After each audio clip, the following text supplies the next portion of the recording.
Good evening, ladies and gentlemen. We just ended the 2020 WWE Royal Rumble pay per view. It was action packed, a lot of surprise returns, a lot of legends, a couple of different people got to showcase their talents. So, starting things off, Nia Jax and Shayna Baszler won the WWE Women's Tag Team Championships for the second time on the pay per views pre show. Personally, I think that if Asuka and Charlotte were going to lose those titles, they should have lost it back to the Riot Squad. And I would have loved to see the Riot Squad defend those titles against Raquel Gonzalez and Dakota Kai if they have won the Dusty Rhodes Women's Tag Team Classic. After that, Drew McIntyre successfully defended his WWE Championship against Goldberg in quick fashion, which personally I think that that was ultimately the right decision. Goldberg has had his moments to shine. Right now, it's the age of McIntyre. Next, Sasha Banks successfully defended her SmackDown Women's Championship against Carmella. I ultimately love the ending sequence, how she got the bait segment on Carmella after they kicked Reginald out. It was the ultimate right decision for the championship to remain on Sasha Banks. And I look forward to seeing who she defends that championship before WrestleMania. Then our girl Bianca Belair won the Women's Royal Rumble, the EST, my personal pick. I am ultimately glad that WWE went with the decision to let her win. It is Bianca's time to shine. She came in as number 3. She outlasted everybody else. She is the strongest. She is the toughest. She is the fastest. She is the quickest. And I think that this was the perfect time to let her shine. If you look back to last year, I think about, going towards the end sequence where it came down to Charlotte, it came down to Rhea and Bianca herself. I remember last year watching NXT, I'm like, well, dog, Bianca should have won the NXT Women's Championship. They didn't go with that decision. And I remember seeing when Charlotte came to NXT and they were like, this is our house. It's now Bianca's house and it is her time to shine. So I hope to definitely see her face off against Sasha Banks.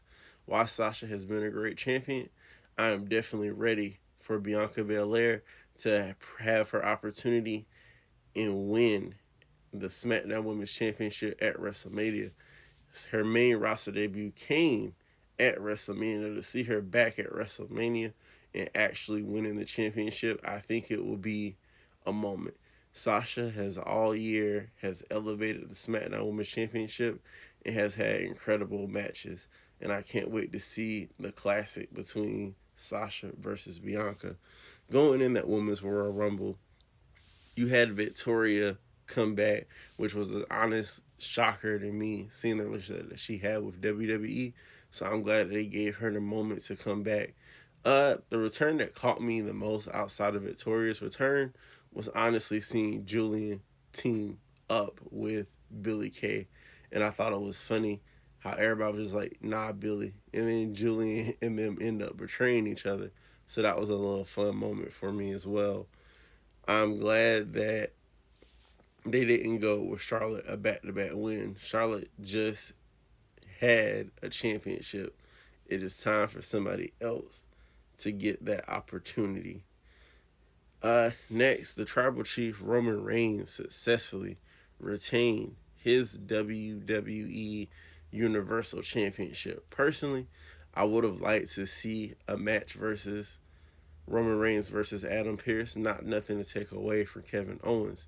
KO did an amazing job putting on in this championship defense, and I do hope in the future that he does get another opportunity to be champion again, because he's an excellent champion. He's an excellent workhorse for WWE. But Roman, you are the tribal chief, and ultimately locked in that guillotine choke to make KO tap. And then to start the night off, to end the night, Edge once again returning the Royal Rumble, winning the Rumble by eliminating Randy Orton. Pretty much brutalized Randy Orton to begin with. Randy laid back, had a couple of great returns. Everybody showcased what they were made of. It was nice to see Kane back a little bit. It was kind of funny, when a WWE cliche thing, 18th spot, his 18th Rumble. I'm really glad that they gave Damian Priest a chance to shine in that match. Honestly, I thought that Daniel Bryan was going to win. I'm not too surprised that Edge won. So let's see what they did and what they're going to do on the road to WrestleMania now that the Royal Rumble has concluded.